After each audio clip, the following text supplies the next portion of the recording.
up, everybody? Welcome to another episode of Huddle Up and Wait.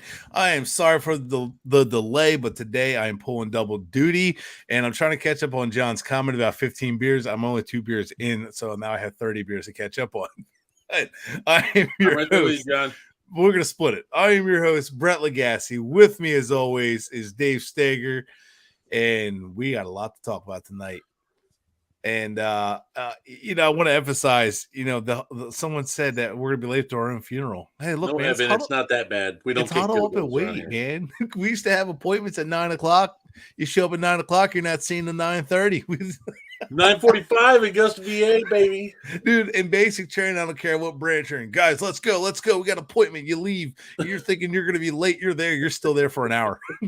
And they haven't even finished your appointment yet. You're there for a whole 5 minutes after that. Wife called you. Hey, what are you doing? I haven't even seen yet. So, oh man. So, still a lot to talk about. The concussion thing going on. A lot of stuff going around the league. I don't even want to talk about the game last night. Holy hell! I mean, the NFL needs to introduce flex scheduling like I wanted ASAP. to get a concussion after watching the game last night. Holy hell! And I hate that laugh at that because Nyheim Hines suffered one and he had knees buckling. I'm saying I want one. No, I know. I said I just hate to make a joke about that because normally I got like thick skin to make a joke. I just feel bad for some of these guys getting these concussions, and you look around the league and guys like T. Higgins has suffered multiples. He still played Thursday. No talk about that.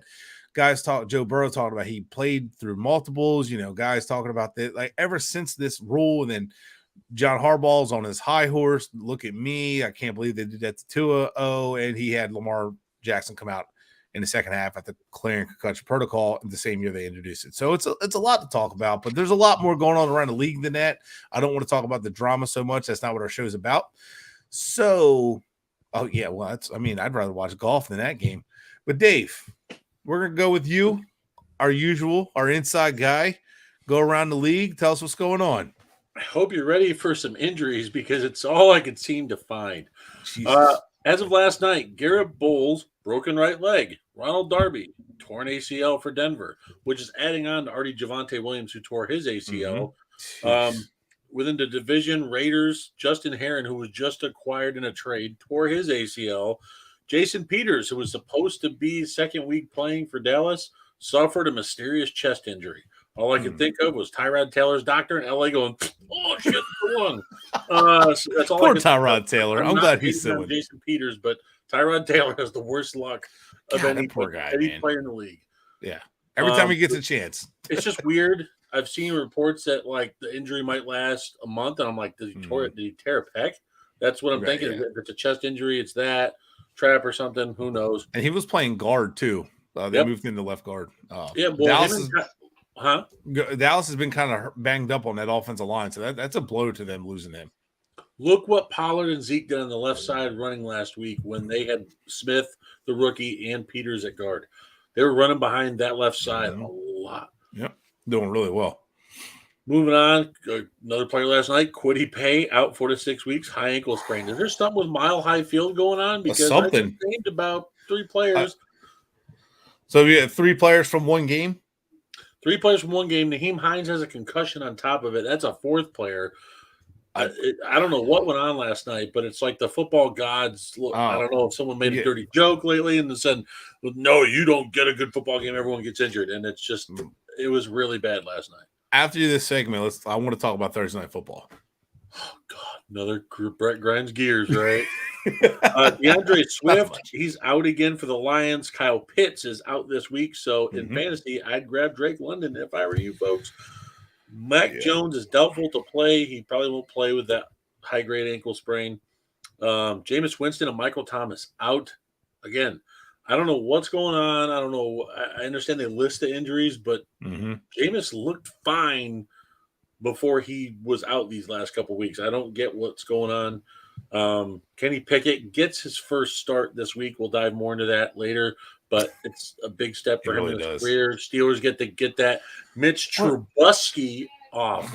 God, what a game to start him. That's like Tua starting against the Rams. That's just a woof. I guess I know he got to play against the Jets, but holy hell. First start. yeah, have fun against the Bills' fast defense.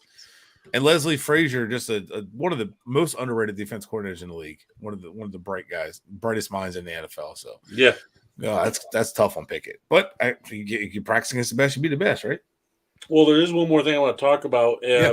which is for some reason LaShawn McCoy and Robert Griffin III got into it on Twitter. I don't understand going back and forth on Instagram, and they're just calling each other out. And RG3 is trying to church up, saying, "Well, I had more rushing yards than you that one season. I had more rushing touchdowns." And Shady's like, "I got Super Bowls. Who cares?" And RG said, "I would have had a better career than you if I wasn't injured."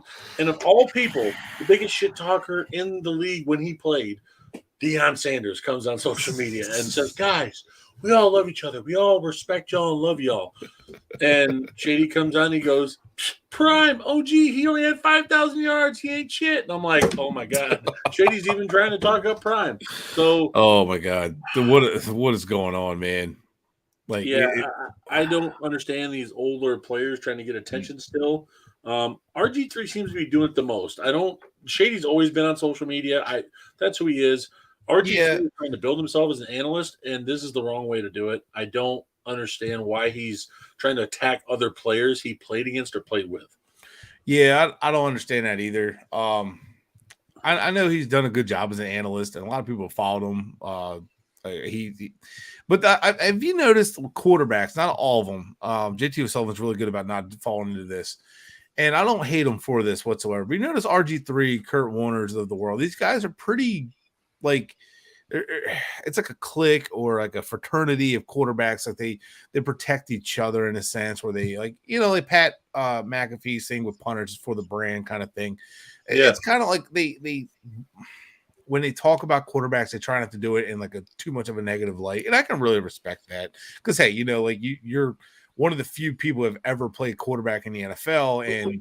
And I get you're going to stick up for him and all that stuff. So I understand it. But like RG3 kind of like does that. And then Shady McCoy just kind of calls things as they are. And if the podcast he's been on, I think it was Pivot, or is it the one that he's been with Brandon Marshall? Yeah, that athlete one. Yeah. Yeah. So like I know that whole broke up and all, but LaShawn McCoy, like he calls things as it is. And I like LaShawn McCoy calling it out. He's called out Kyler Murray for like not studying tape. And he said you can honestly see he doesn't study tape. And some people aren't going to like that, but you know what? It is what it is. I like the bluntness. That's me. I'll call it out. I don't give a shit. Well, Dallas fans saying Shady's obnoxious. Oh no, Josh couldn't say it. Well, hey, he terrorized us when he got to the NFL or when he got to the Bills. So like he's a good football player. He was a good running back for a few years, and he understands. Like he knew the game pretty well. And it's just like some guys are just like they're not afraid to call it out. And I actually honestly, I like watching Pivot and I Am Athlete, and I like watching this kind of podcast of former players. They're not afraid to call it out. They call it as it is, like the Channing Crowders of the world. He was never shy to say shit like when he played for the Dolphins. Like, I like that. Like Fred Taylor on there, and on the other side, Brandon Marshall and Chad Johnson. And these guys that call it out, and it's honest, and people don't want it. Unfiltered. And right. It doesn't have the BS in front of it that you see on major networks. And you see it in the major networks, and you see those guys off the major networks, and they're different. There's a professionalness they have to carry on those. And honestly, I prefer the guys that are real. Like I'd rather talk to them in their own moment. I'd rather talk to them when they're being themselves rather than on the major networks. Like I saw like Mike Tannenbaum 5 feet from me talking to somebody that he actually scouted before, and the kid was a scout now, and he talked to him like it was a kid he developed and groomed, and it was really like it was a genuine conversation, and just seeing that was a real thing right there. And people like tear apart him as like he's some dirtbag, but he got fired from his job. But like people think he's some dirtbag, but seeing them in the real element is a better way to do it, and they'll give you honest answers without like being like tearing someone apart. Well, and, I'll give one guy credit this morning. Saying Keyshawn's the worst. Of course he's going to call Keyshawn. I'll give one guy credit on a major network. Kyle Brandt this morning. I don't know if anybody saw it on Good Morning Football. I love Good Morning Football. Tore into Russell Wilson this morning. He basically called him out and said he's a poser. He's trying to make everyone like him and worrying about his image instead of playing on the field. He says it shows. We saw it last night. You obviously don't care about playing football. You care about more about how you and your wife Ciara care about who talks to you and have your hand. Like he called out everything about it, and I love it. Russell Wilson love is it. fake, and it shows. And Kyle Brandt's a Bills guy. He has a lot of conversations on his own personal show with Josh Allen. Bears, Bills, he does. Yeah, he does a lot of different teams, and he can tell. And Kyle Brandt is one of the most like respectable guys because like he's a Bills fan. He's not afraid to tell you he's a Bills fan, but he can give you an honest evaluation without being biased whatsoever. Which like he would fit on great with us. Like he is I like his take and what he's saying. Like it rings from he talks to Josh Allen on a regular basis. He sees the difference between Josh Allen and Russell Wilson. And this is not the same Russell Wilson we saw with the Seahawks. This is not the same guy. He almost seems like he just wants to be a celebrity now, and he's just in it for the money at this point. I actually have a take on that, if you don't mind. Yeah, good. I think Russell Wilson was babied in Seattle with the offense. He likes to scramble around, make the plays. No, I'm serious though. Think about it. No, sorry, I was laughing at our network's comment. He got to have I just saw it. He got to have whatever he wanted there. Once Marshawn Lynch went away, he wasn't able to function anymore. Yeah, he had his big play passes, but he would go 6-2 in the first 8 games and then collapse in the last 8, barely make the playoffs, go in a divisional game or a wild card and lose. They don't have I don't know. They don't have the team that was around him in Seattle. And then this new offense, people forget Rodgers was in the same offense in Green Bay that Hackett has in Denver. And in 2019 was one of his worst statistical years because he had to learn the offense. Russell's not putting the time in learning the offense. That's the problem. This is a very complicated offense. I mean, Burrow runs it with Zach Taylor in Cincy. You have Garoppolo in San Francisco. I mean, I'm not saying he's an elite QB, but he can operate this offense. And look what he did against the Rams last week. So, well, Taylor's version is more like the West Coast under Sherman because that's Sherman's son-in-law. No, I know. So I'm just saying he's implemented like different versions. Well, actually, sorry, I'm helping your point where Taylor implements like some of that Shanahan system and some of that like old school West Coast. So it's like a lot of like kind of newer concept in a sense. So it's got a lot involved in that. So it's hard to learn. Yeah. And you're right. Wilson's not putting the time in. It's obvious. He's putting the time in Broncos country and all that stuff. Like we joke around about it, but he's clearly, you could tell me you're bought in, but players see through fake. They see through your bullshit. Like when you're fake. KJ Hamler was done last night after he was wide open, standing there, waving his arms. Wilson didn't even look his way, and he was the guy that was actually catching the football last night. I saw Jerry Jeudy drop 2 passes. I saw Sutton drop 2 passes. I saw the tight end Albert O drop 2 passes. Hamlin was the only one who didn't drop anything, and he didn't even look his way in the end zone. And I'm like, well, he's a right-handed quarterback. His natural reaction is to look right. Why wouldn't he even do that? So and that's his strongest throw is to the right. I mean, it left hand is to the left, right hand is to the right. Like your strongest throw. Not 156 million, multiple first round draft picks given up. Didn't mean to cut you off, Brett. Denver gave up way too much for a guy that doesn't know how to play the system. We just talked about this on twice on Finn's Talk OT. Like I literally just said, like they asked who would you rather have, Tua or Wilson? Well, I mean, we just talked about this offense. He's in the same offense. Tua's in the same offense as Wilson. Tua seems to be learning it pretty well. There's been some issues where he hasn't fully picked it up, but I can get his coach caters to him more too. He tries to make it work, and there's a relationship there. Right. But even so, like Tua I still have a 4th year with him next year, and I could pick up his 5th year option. I don't have to pay him a big contract. And I'm still on the 5th year option. I know that's an expensive option. It's still cheaper than Russell Wilson, and I don't have to give up by picks. $20 million. Yeah, so I don't have to give up picks. I'm like, I just keep rolling with Tua, keep building draft capital. Oh, and then by 5th year, Tua doesn't work out. I'm still in good shape. If Wilson doesn't work out, I have a contract to get rid of that I'm screwed on. Yeah, by Tua's 6th year, if it doesn't work out, I'm not screwed. I'm wide open contract. So like that. And then we talk about Bridgewater. We talk about how Bridgewater would have been better off. He was there last year. They went 3-2 in the first 5 games. What are they now? 2-3. I think they're completely flipped it. Like, and the pretty much same offense, same offensive line, same running back. And I get they lost Javonte Williams. Oh, but they have Melvin Gordon. Yeah, he's just some slouch. They have good running backs. And Melvin Gordon has been their most consistent back. I know he's fumbled. Don't get me wrong. That stinks, but Melvin Gordon's no slouch of a running back. So it's like, it's not like they're struggling, not like their defense sucks. And, and to go back to your point about he was coddled in Seattle, Richard Sherman was the first one to call that out. He said it, that it was catered to Russell Wilson. Yep. He was babied. He was held to a different standard than the rest of them. Everybody else get their asses chewed, but he wouldn't. And Sherman said that we're drafted within the same couple of years. How come and Wilson was like older than Sherman, I think, or something like that. But Sherman was like, hold up. He's been in the league 1 year less than me. Why the hell am I getting ripped when he's not? You're not holding him the same accountability. Cliff Averill, the ex-Seahawk, said it too. He backed it up, and there was another ex-Seahawk that said it as well. I can't remember who. I think it was Baldwin. Baldwin. I think it was Baldwin. Spoke up after Sherman did. And then you just look at the running back that they have that just said, it's so much better when the quarterback is not messing with the plays. So it's like he could just run and not think. I guess maybe Wilson was calling too many audibles and Wilson's struggling. So it seems like Pete Carroll realized, I'm losing my players. I'm losing the locker room. I'm going to have to choose my teammates or my team or Wilson. I can't have both. So I think, hey, I paid Wilson. Let me trade Wilson out of here, and we're going to start over. And look at Geno Smith doing well there. So it's definitely a concern. However, it's more than a concern. The alarms are blaring. Right, yeah. And you're 5 games in. By 5 games into a season, you have a good idea what's going on. Not saying it's end all be all because you have plenty of time to adapt and overcome. But the division like the AFC West. So, put it this way. So Rodgers isn't off to normal Rodgers, right? Yeah. Brady's not off to normal Brady, right? Where are the alarms? They're not.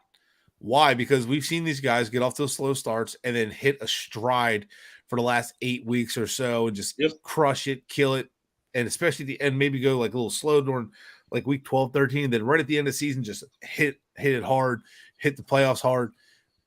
You haven't seen that from Russell Wilson.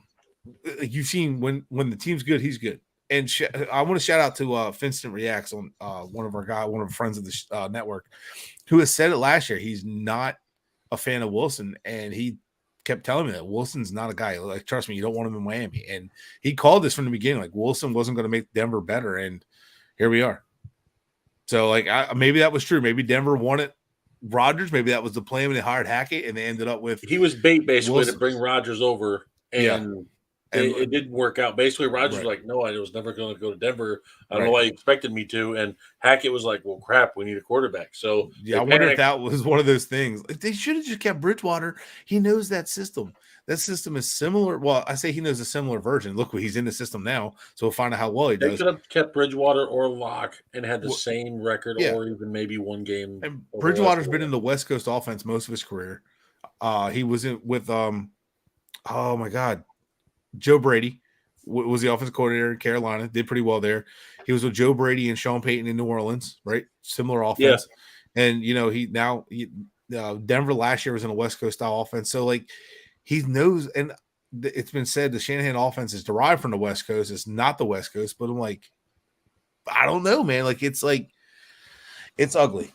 And they paid him. So that's where they really screwed up. They paid him a contract, and it's kind of like you shot yourself in the foot. And for Denver's sake, I hope they rebound, but they're trying to strike lightning twice with an aging quarterback, with like they did with Peyton Manning, and it's just not going to work. That's a good question, Josh. Nah, I don't think they would have. I mean, I don't think Malik Willis would have had him even better where Russ is. I don't know. I think the whole Hackett thing. I think Hackett jumped thinking Rodgers was going to follow his bait. But the thing is, Hackett was jumped too soon as a head coach. He never should have been a head coach already. But speaking of Malik Willis, though. Speaking of Malik Willis. Do you think we'll see him soon? Because, the Titans aren't exactly looked at right now. If they keep winning, they're not going to replace Tannehill. Fair. But, what I'm asking, how much do you think the Titans can keep winning? Because they lost to the Giants. They shot themselves in the foot in that game. The Giants are still young, first year head coach. They barely beat the Raiders. They got stomped out by the Bills. And then they basically controlled the game against the Colts, which I was dead wrong on the Colts. My God, I'm done picking Everyone them. was. I thought they would be way better than they are, but it seems the defense is just selling out, stop Jonathan Taylor, and Matt Ryan's going to have to beat us, and it's proven to be true. But the Colts came back and made it a game. If the Colts didn't make a lot of mistakes on their own, Titans lose that game. Like, Titans didn't really beat them. The Colts were making some terrible mistakes like on their own. I'm wondering if the Titans, if it's not like if they struggle, if they keep struggling, when can we see Willis? I don't know.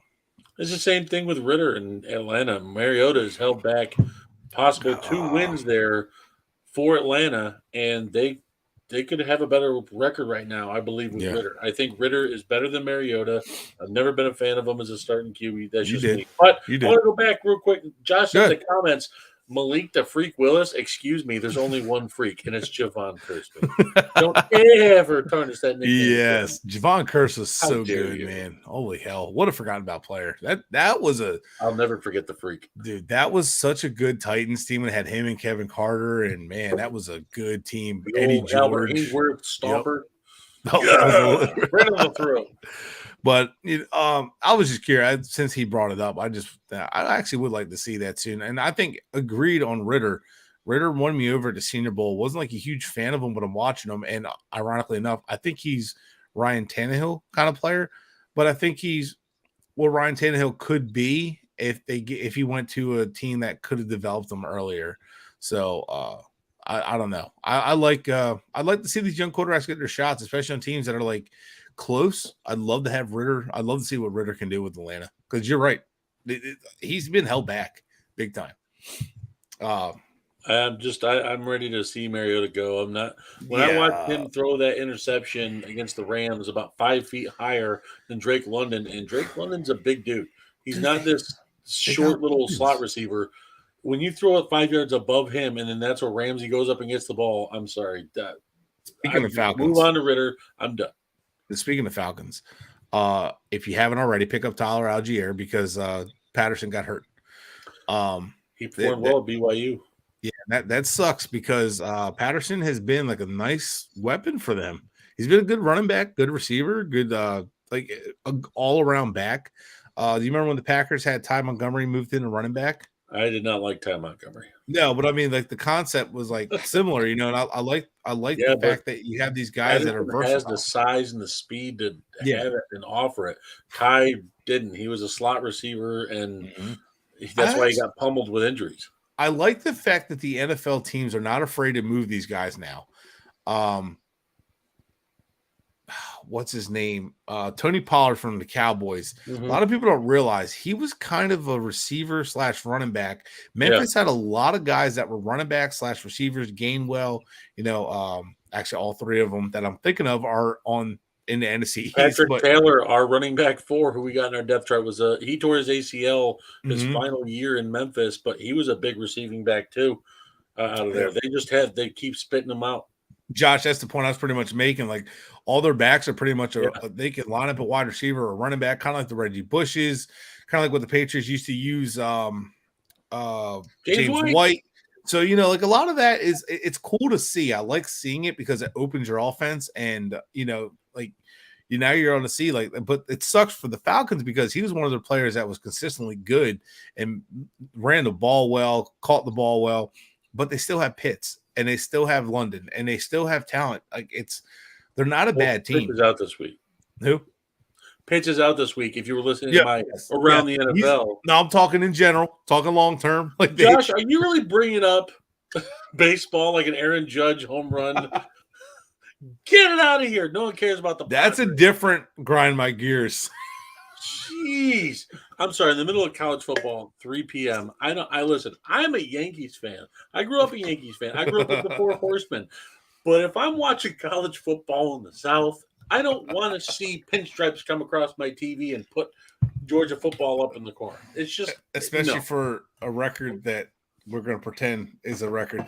So anyway, we're going to talk about this. Barry Bonds holds a record. Yes, he used a little bit of HGH, but guess what? I don't give a shit. Barry, I watched Barry Bonds. I watched Barry, back in the day when he was a tiny guy smacking him out of the park.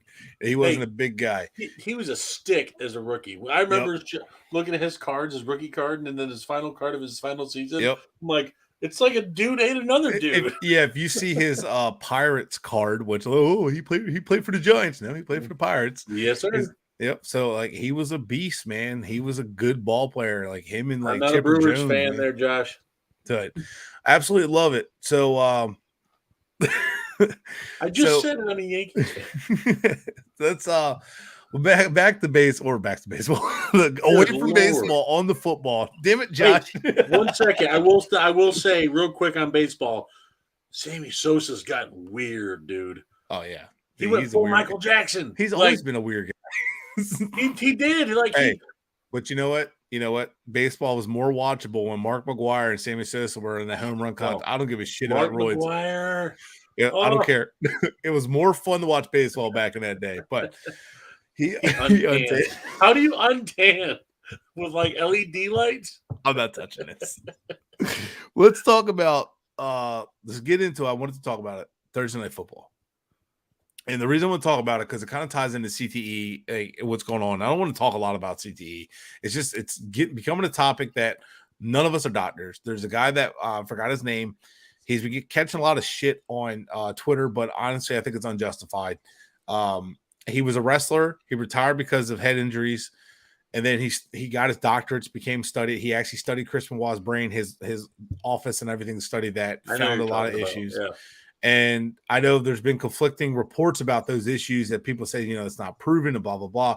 However, he's at least leading one of the guys that's kind of leading the charge to kind of change the narrative behind it and understand it a little bit better, which is great. It's fine. However, I agree with the players that are saying, hey, we put ourselves at risk. No one's forcing us to do this. We're the ones that are going out there. This is what we signed up for. And if we don't like it, no one's saying you can't retire from the NFL. You absolutely can retire and say, I'm not going to play anymore. If you guys remember, Chris Borland from the 49ers did just that at the heat of this CTE. It scared him. He felt like he's had concussion since before and he retired. So that's great. And Amazon paid all this money for these Thursday night games, but I think Thursday night games are done poorly. The reason you're seeing shitty games, who lost last night? The home team, right? It was the first home team loss? No, Josh, not Bulls or Lakers. So every team lost. This is the first home team win. Every road team up till that point is lost, and it's been injuries. How many injuries did we pull out? 3 from this game. That was 3, but then on top of that, 4 with Naheem Hines. Lower body. That wasn't even Hines who suffered a bad concussion, and it was so bad he couldn't even stand on his own 2 feet. Josie Jewell got a concussion as well too. That was the Broncos linebacker, so that was 5. 5. So look, these guys aren't mentally prepared and physically rested for these Thursday night games. I said on the last show, I don't like Thursday night games. During the lead up to the Dolphins, when Bobby and I talked about the Dolphins season, this is NFL related, so bear with me. I had mentioned the Bengals winning that game all the way before the season, and it had nothing to do with the Bengals, had nothing to do with the Dolphins.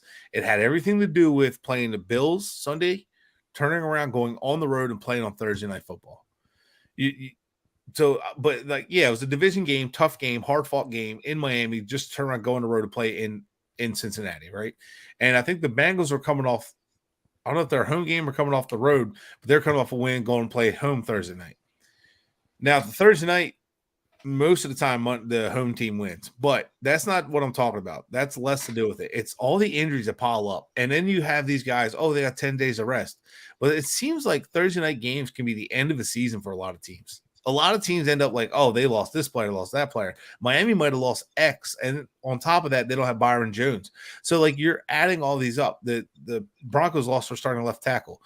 The Colts were already without Taylor. Then they were out with Hines, who's a little bit of do everything kind of player. So, like, they lost a running back / receiver, and these teams can't afford these injuries. And we talk about players safety this, player safety that. This is why I call the NFL out, because they wait until something happens, then a knee-jerk reaction. And now teams are going to be afraid to play guys. What's that? Reactive instead of active. Right, and that's the worst leadership you can have. Both of us are in the military. We know exactly what it's like to have reactive and proactive leadership. And when you have proactive leadership, it can be really good. When you have reactive leadership, give you a quick example in the personal life. We had a big project coming up. It was really stressful. It was a big thing happening. We're not the only building that did it, but my boss was very proactive. And at first it was kind of annoying, to be honest. I was like, come on, dude. No one really cares about this. Relax, but he was very proactive, had us work a couple extra days and nothing like stressful, do a couple small things. And it seemed like, dude, how's these small things going to help? But by the time the big project came, we hit the ground running and everything went smooth. Why? Because he was proactive. Now, if he was reactive, he would have waited and then everybody would have been losing their shit and nobody would have been organized. We were ready to go the day of the project, the 2 days we were doing it. It was great. It was actually ran really well. And that's what I'm talking about, proactive versus reactive. Like the NFL is very reactive. They have known when they put that implication in 2018, they should have been reviewing it and studying it. And I'm sure they were, but tweaking it every year, not saying, okay, just this is our protocol. They should have been reviewing it saying, oh, there's a loophole there. Let's the first year it happened, Lamar Jackson went back into the game, and there's John Harbaugh saying that's discussing what happened with Tua. And instead of saying, oh, there's a loophole, let's look into that a little bit more. Let's investigate it. But the NFL, when they investigate it, it's not to make it better. Yep. It's to get somebody in trouble and point a finger to keep the heat off of them. So they say, hey, it wasn't our fault. We made changes so it won't happen again.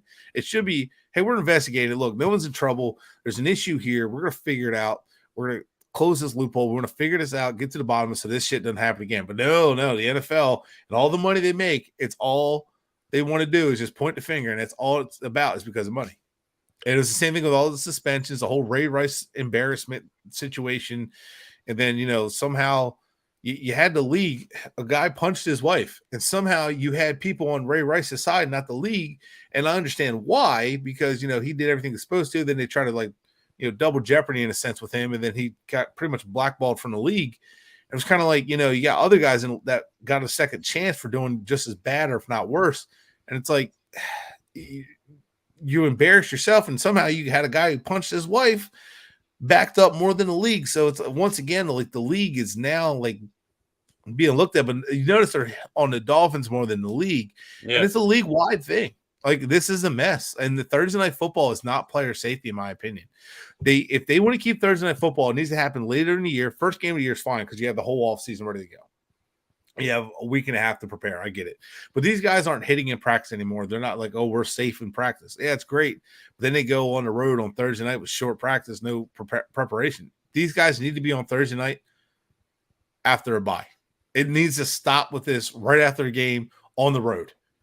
Stop that. Because it's not safe. Like you're immediately done again. Friday, to be honest. I mean, gives you at least an extra day. 5 days isn't bad compared to 4. You basically get 2 in that stance.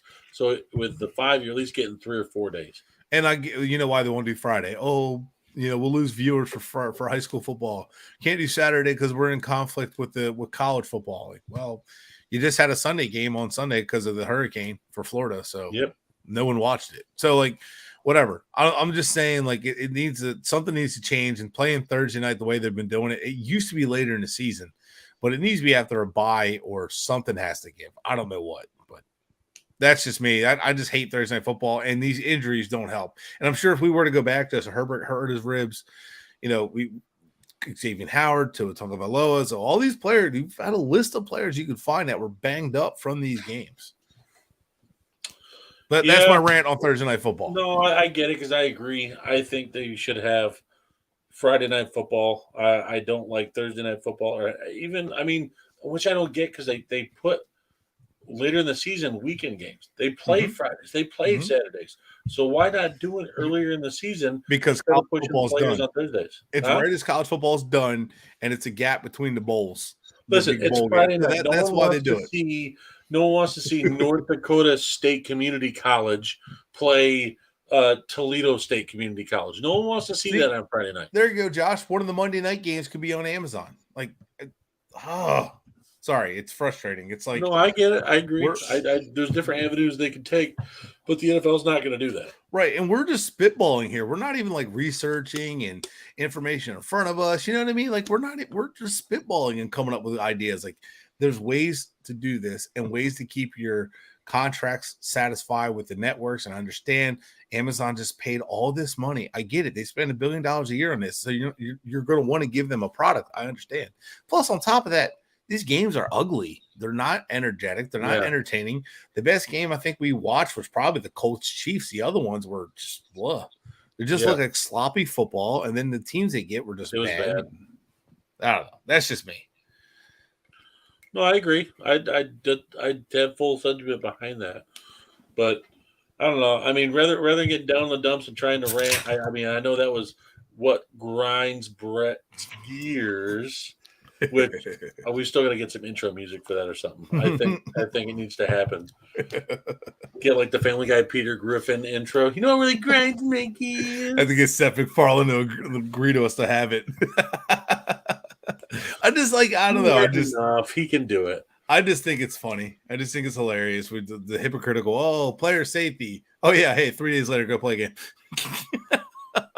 Or last year, how about the whole like with COVID? They had to switch games around, and remember, some of these guys had a 2-day turnaround. They put games on a Wednesday because they couldn't do it a certain day on Thursday. Or how about a few years ago when the Dolphins and Bucks didn't get a bye week because of that hurricane in week 1, and they had to play straight through with no bye week? Like, what's up with that?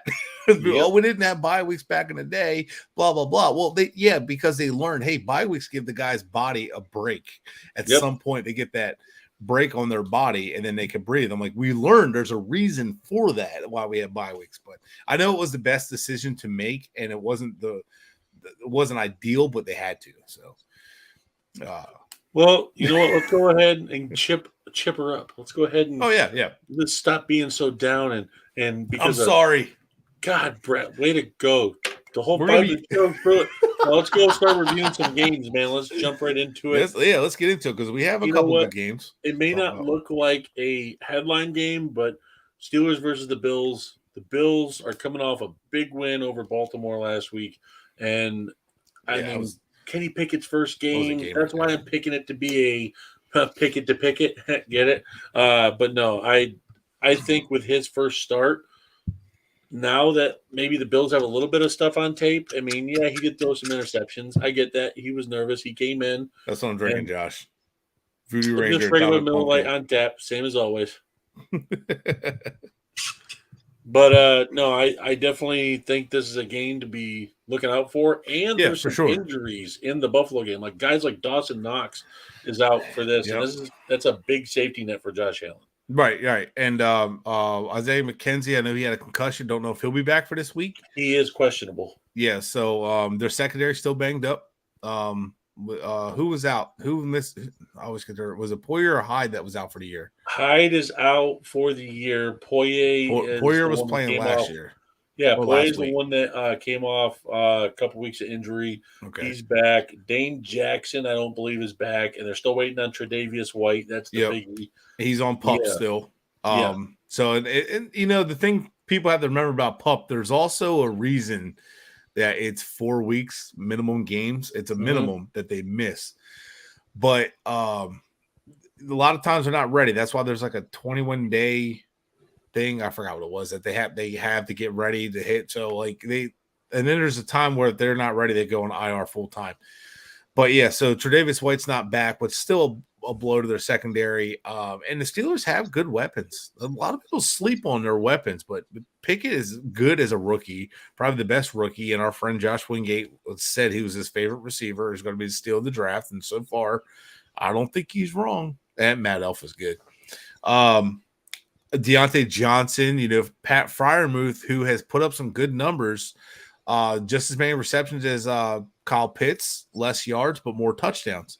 So the rookie year. So like Freiermuth has done well. Najee has kind of been disappointed. They haven't had much of a run game, but they have dinged up. I think they're trying to conserve him for later in the year. Maybe, but they lost their other back. So I think the Steelers are better than people give them credit for, and they're going to be a team that'll be a thorn in your side more so than kind of like the Patriots are right now. Like they're not going to be like this great team, but they're going to be a team that like you still need to be ready for and play well against, or else they will force you into mistakes.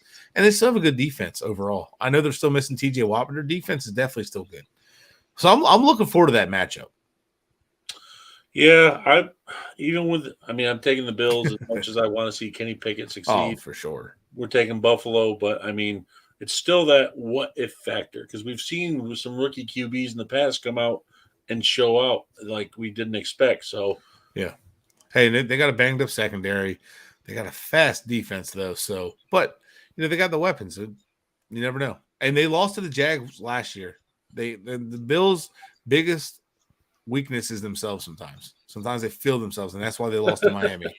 They showed that against the Titans couldn't capitalize. But if they feel themselves a little too much, sometimes they get a little arrogant. But I think they were humbled against Miami, which is why they were humbled against the Bill or the Ravens. I think they got a punch in the mouth early against the Ravens, and I think they realized, shit, if we don't wake up now, this is going to be a long season like this. So, and they did. They woke up and they got it together. And McDermott's one of the better coaches in the league, I think, at settling that team down and coaching them up. And so I think they'll win this game, but you just never know. Moving on, Miami versus the Jets. I just like that prospect of Zach Wilson. First game back, got the win over the Steelers. Oh yeah. Sorry. Yeah. Sorry, folks. Got the win over the Steelers, but I just think Zach Wilson is surprising some people, including me. Like, I didn't think he had that in him last week. I didn't think he had the type of game where he could at least move the ball down the field. And I'm not saying he's going to come out and beat Miami, but it's also Teddy Bridgewater across the field too. I'm not saying Teddy's going to lose the game either, but it's just two QBs that have a lot of question marks around them. Well, yeah, so you got Teddy Bridgewater filling in for Tua, and there's been like he came in that half against the Bills and threw 2 incompletions, just didn't look good. And I know it was only 2 passes, but it was kind of like yeeks. They were like off the mark, easy completions. Yeah. Then he came in against the Bengals, and while many say he didn't do good, he actually did really well. And I think the thing is with him is he's a smart quarterback. He's done well in this league, and I think he's undefeated against the Jets. Last year against the Jets, he had 235 yards, completed 77% of his passes with the Broncos. So I don't think he's scared of the Jets or anything. I think he'll be prepared and be ready. And I think Tyreek Hill will probably have a better game. I think he'll look for Hill and Gesicki more. But I think you're looking at this Jets team. They're not a team that you're just going to just walk all over. Robert Saleh is more stout than I thought they would. Yeah, and a lot of it's the system. If you compare them to San Francisco, where Saleh was in his time in San Francisco, that team was banged up a lot, and the defense still held. So it's a lot of times that system works, and him and McDaniel know each other well, and it's going to be the thing is the Dolphins' defense has done well against the Jets, and LaFleur has not done a great job against our defense at all, and Mike McDaniel probably knows what McFleur wants or what Mike LaFleur wants to do. So I think it's going to come down to a little bit of a chess match, but I think the Dolphins win this game. I think it's going to be tighter than people think, especially if Xavier Howard's out because Byron Jones is still out. So I think the Dolphins win this one. I had said 24-10 on Vince Taco T. I'm going to stick with that, but I think the Dolphins win this game. But I think it's going to be close to the end. I'll take Miami as well, but I don't know. I'm with you too there, Josh. I don't know. I just like seeing Wilson and that vibe he brings for the team. And I know it's a rival for you, Evan, but I mean, wow. Not Evan. But the thing is with Wilson, I just called you Evan. I'm so sorry. I just called you Evan. The thing about Wilson, though, man, I'll ignore it. As Evan's watching this, last week in the first half, Wilson only threw 91 yards, 6 for 16. Yeah, he's not a blazer, but he's still competed enough to get the W over a really good defense. Right. The second half, he came out 12 for 20, 161 yards, a touchdown and interception. But he had 2 interceptions that pretty much hurt the team. He's really struggled in situations that he shouldn't.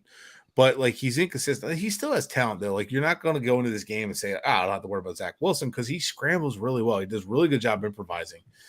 But you can easily force him into mistakes. And until he, develops out of that, it's going to be an issue. But, again, it's the same thing as last week, Zach Wilson with Pickett. It was a tight game all the way through. Now you got Teddy Bridgewater and Zach Wilson. So not exactly the sexy quarterback matchup, but, it definitely will be a tough fought game. And I think it's going to be a team that makes the least amount of mistakes. Evan, I picked Miami. Where did I say I wanted the Jets? He's just mad you didn't say we're going to blow him out, which if that happens, I mean, Evan would be really excited. Well, you know what? I hope it's a close game right up until the 3-second mark. So Evan has to sit on the edge of his couch the entire game. I don't know. That Ravens game did me in, man. That Ravens and not the Ravens game. That one was exciting. The Bills game, man. Whew, the way that ended, my heart, man. Well, yeah, especially I don't know. Nothing was better seeing the Bills' offensive coordinator and Ken Dorsey Oh destroy his man. entire booth. Oh my god, it was I've been amazing. there. I've been there. I've like had that anger issue before, man. I'm like, I know your pain. I understand what you're doing, but shit, man, you got to dial that in. Use your Hey, money you're getting for that. Go get help. Shit. moving on to a team you just mentioned, Whoa. Cincinnati versus Baltimore, AFC North clash. I think this might be the game of the week for me. Yeah, I have it too. Bengals coming off 2 big wins, feeling themselves, scoring 27 points in both games, winning, ironically, 27-12 and 27-15. So, like, again, defense is coming through. Their defensive line just was all over Miami's offensive line, and they're starting to settle in. They're starting to come through. They're starting to turn into like the team we thought they would be after going 0-2. So it's kind of fun to see a team bounce back like that. And then Baltimore coming off of a disappointing loss to the Bills, not able to close out another game. They couldn't close it out against the Dolphins. This is my issue with Baltimore. Yep, they couldn't close it out against the Bills, and the defense folded, but Lamar had that interception, and it's just the Ravens are beating the Ravens right now. And I don't know if it's Mac a Jones and the system Patriots or almost came back and beat them. Yep. Too, So as well. it's the only team that the Ravens really beat that was convincing to me was the Jets. But the game against the Patriots, like they convincingly beat them. They convincingly beat Miami. They convincingly beat the Bills, but they couldn't close it out. That was the big thing. Like if the Ravens could learn how to close out a game, they would be undefeated right now and like the talk of the town. Yeah, but 21 points in a one quarter to a Yeah. QB who's been known not to have for Right. Oh, hold on, John. Hold on. Feel bad for Dave when Aaron retires or gets traded. He's stuck with Love. You do realize Aaron just said he's considering playing longer because Dubes and Watson's ceiling like a couple days ago, right, John? He's frustrated with him right now. We'll get into that in a little bit, but he's frustrated with No, him. he's not frustrated with the wide receivers. He's frustrated with the offense together. Yeah, well, he knows it's going to take time to get there, but he's gonna be dad. Like I love my daughter, but sometimes I have to holler at her. So it is what it is. They're still 3-1. Right. So like Bobby, he loves us, but sometimes he has to holler at us, so it is what it Wait, is. he hollers at you? I get put in a cage. Oh, well, he's threatened it. He hasn't done it yet. Put the lotion on the skin or gets the hose again. Oh, Bobby, we do love you, I promise. He's probably sleeping in his bed right now. Folks, probably. He was on there like laying in his bed. Guys, have a good show. We talk about Thursday Night Football. They fell asleep. Real quick, I think Baltimore's going to win. I'm taking Cincy. Yeah, I don't trust Baltimore secondary. I didn't like Kyle Hamilton out of Notre Dame. It's showing on tape. I don't like who they have at corners. It's just not me. So you're taking the Bengals. Yes, sir. So this is a game where both teams need it. The Ravens are 2-2. The Browns are top of their division at 2-2. The Bengals are 2-2. Neither team can afford to go 2-3. I think Cincy, they're on a win streak, man. They're hot. You know what? Together. I'm with you. I'm going to Bengals because they're on a streak. The Ravens are not.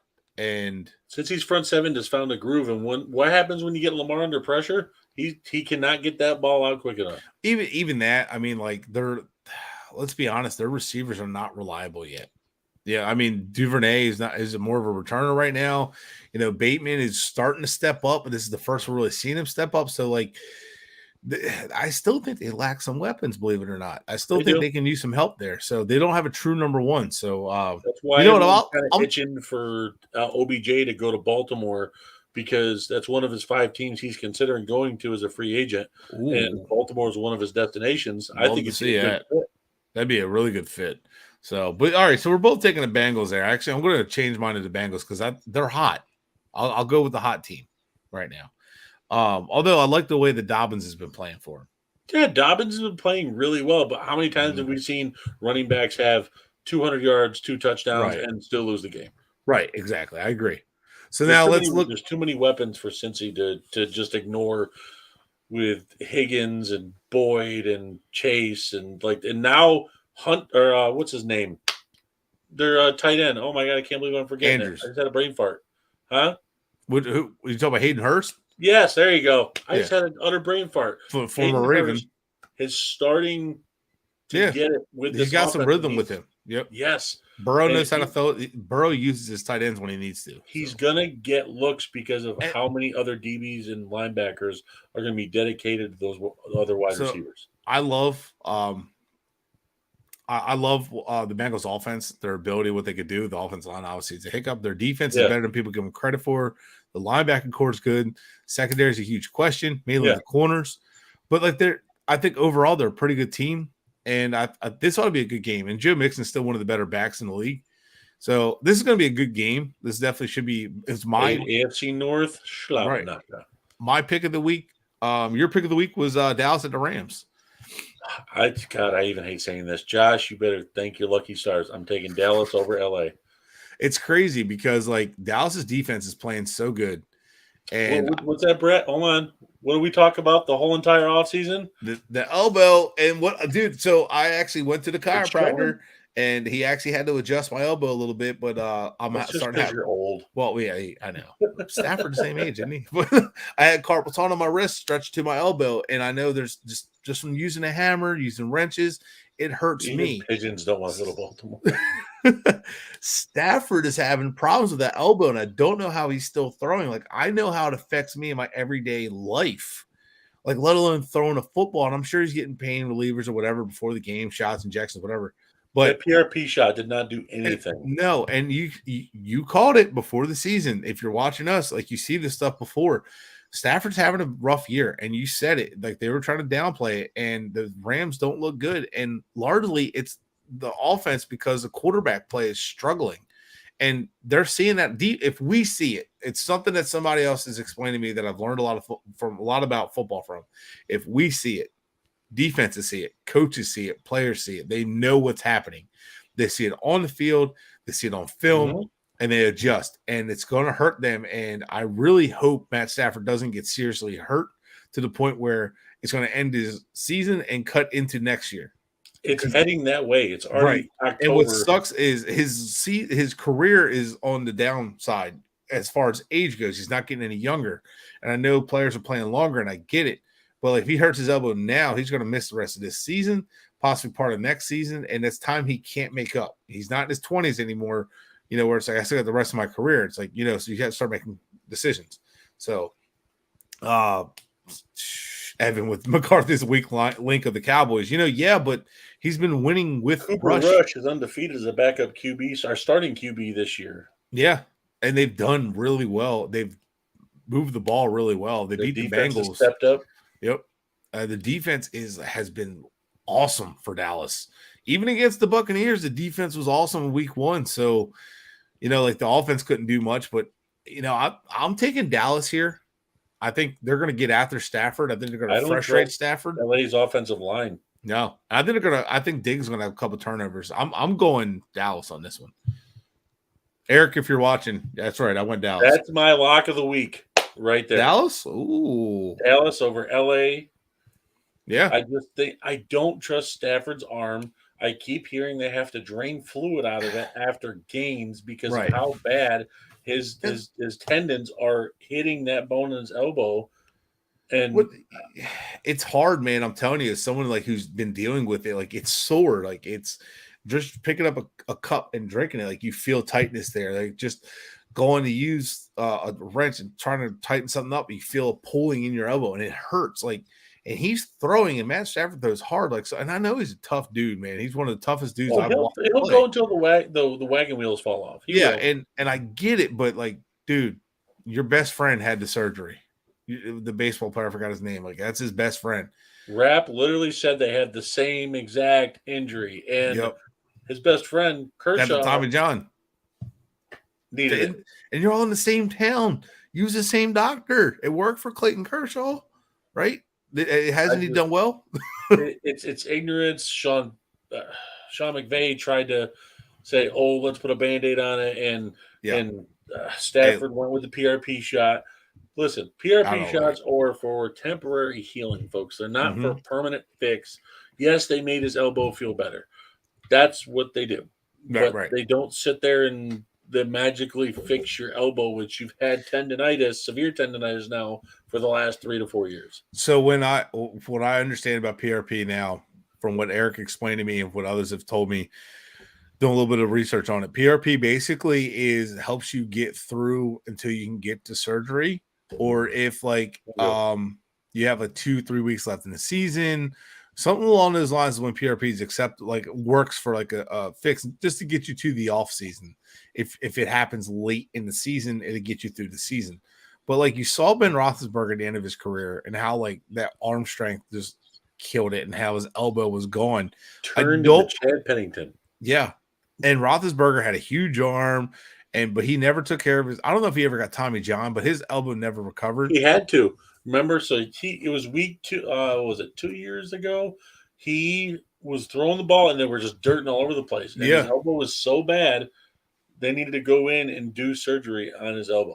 See, and that's what I'm worried about because he never really recovered and then retired. I don't want to see Stafford go out like that because Stafford has years ahead of him. His arm's not dead. So if he doesn't take care of his elbow, Stafford could be done. Like John Santos, it's John Wolford. Yeah. Well, Wolford did decent for them. I don't know. But it's McVay. He made golf look good, but then again, golf doesn't look terrible now. I don't know. Who knows? But McVay needs to do the right thing. And this isn't me hating on the Rams. This isn't me hating on Stafford. As a person, I hope McVay does the right thing and tells his QB, you need to get surgery now if you want to save your season next year. Because he's in that window where he could still rehab after surgery, come back, and be ready for week 1 in 2023. Right. If he goes any further past like October, he's going to miss part of the season. Well, here's the deal, real quick. We got to wrap the show up. Fine. Real quick. I just want to say, like, we're talking about Mike McDaniel not protecting Tua. We've seen that. And it brought up, like, oh, you got to protect your players and all that. Have you noticed the part where these coaches seem to take more risk with their quarterback? Why? Because, well, they need to win, and they understand with that quarterback on the field, they got to win. And that's the pressure these coaches are under. But these coaches need to be the ones that protect their players and say, no, like, my career is not worth a win here to save my career is not worth ruining your career. And I'm not saying McVay does that at all. But sometimes I think McVay is being more of the like buddy with Stafford, or just maybe believing what he wants to believe for this. But I really hope McVay just gets to the point. Is like, look, Matt, you get to surgery. Like, it's not working. Your arm is, and I know McVay sees it. He does. And not having a backup's not an excuse, because you had a plan. You should have planned for that before. And you should have been developing your backup, which I don't think he ever looks at it that way. But there were QBs available in the third, and their highest was a 3rd-round pick last year. Yep. So, they're going to have to go ahead. I think they should shut Matt Stafford down. I just hope he doesn't get hurt, but I hope something like the light bulb goes off for him. But I'm taking Dallas at the end of the day. I'm taking Dallas in this game. I think Micah Parsons and Anthony Barr, I think DeMarcus Lawrence are going to eat. Mm-hmm. They did not properly go in and replace Andrew Whitworth. They moved over, who was it? No Boom or Havenstein? Like that. Listen, Havenstein's still the right tackle, I think. Okay, so they moved over No Boom. Of all players, Whitworth is a all-pro caliber left tackle when he was playing at his peak. And when he won the Super Bowl, he was protecting Stafford. No one got past him. Yeah, this isn't money ball. Like, with offensive line, you can't play money ball. You could do that receiver and running back. Hey, I could just replace your touches like New England does. But you can't replace offensive line like Moneyball does. We just got to go Beavers. Is that Oregon State Beavers? Uh-oh. I don't know. Love it. What a pair of beards. Well, man, that's the best compliment. You know why? Because we have a beard sponsor. Dave, tell us about the beard sponsor real quick before we wrap this up. Badass Beard Care. Folks, if you need to go get your, even if it's a small beard, big old Santa Claus beard, doesn't matter. They have good mustache stuff like goatee, wax, bombs, stuff like that. They can go in and be able to smooth out. And I actually have some of their products. I have some of their balm that helps moisturize underneath, so that way it doesn't dry out your skin. Because I used to get really bad dry skin. Go to Badass Beard Care. They have great products there, and they have other stuff for your regular hair on top, or even man style lotion for your skin. It's okay, guys. Take care of yourself. You don't need to look like a 1890s caveman. Comb the beard, man. It's okay. Wash it. Use conditioner. I use tea tree as well, and tea tree conditioner. I use tea tree dries me out, brother. Can't do it. Oh, really? Oh, yeah. Then, but their oils, their stuff, it works really well. Everything. Yeah. Yep. Everything works. And you got to do like the aftercare too, because it dries out throughout the day. Veteran company supporting other veterans, and that's why I reached out, so that way we can help promote them while they're promoting us. Yes. So, thank you, Dave, for that. I love when you promote them. You do such a good job with it. I'm tired now. But that's it for us, guys. Thank you for following on with the rant.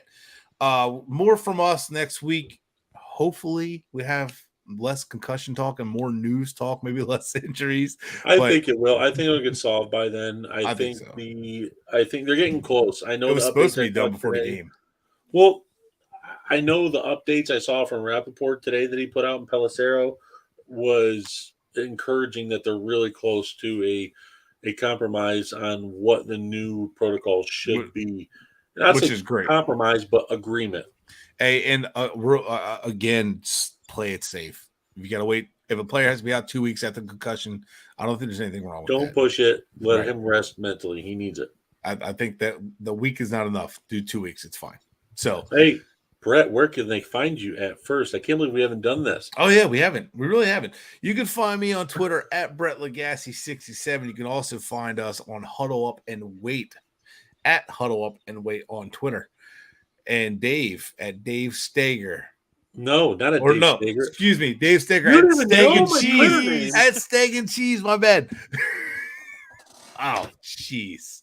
Dude, you know what? I'm so used to using Huddle Up and Wait anymore. No, Steg and Cheese. You don't do it. No, I'm going to give you the old Pat McAfee, the Italian. You broke my heart. Could have been a contender. No, you find him at Steak and Cheese. Jesus. You find him talking the Packers ball. Well, he does a great job of maintaining our Twitter account, Huddle Up and Wait, keeping us up to date with the news, up to date with everything. I always retweet, folks. I don't try and put a lot of opinion out there. I just retweet so everyone can sit there and see all the updates if you miss them. You get the opinions here on the show, but on the Twitter account, we're going to let you know what's going on around the league, try to keep you up to date. No, we're not in Rappaport, any of those guys, but we try to reiterate what they say and try to share it along with you guys and keep up to date with ourselves so we can keep you up to date on the show. Yeah, what he said. Yeah, that's it for us, guys. Make sure you hit that like button, hit the thumbs up, smash it into oblivion. Subscribe. I was getting there, man. You got to beat the hell out of the like button first. Make sure you subscribe, hit the notification so you can get the bell. I'm Brett Legassi. That's Dave Stager. Until next week, guys, that's it for us. Give the officer.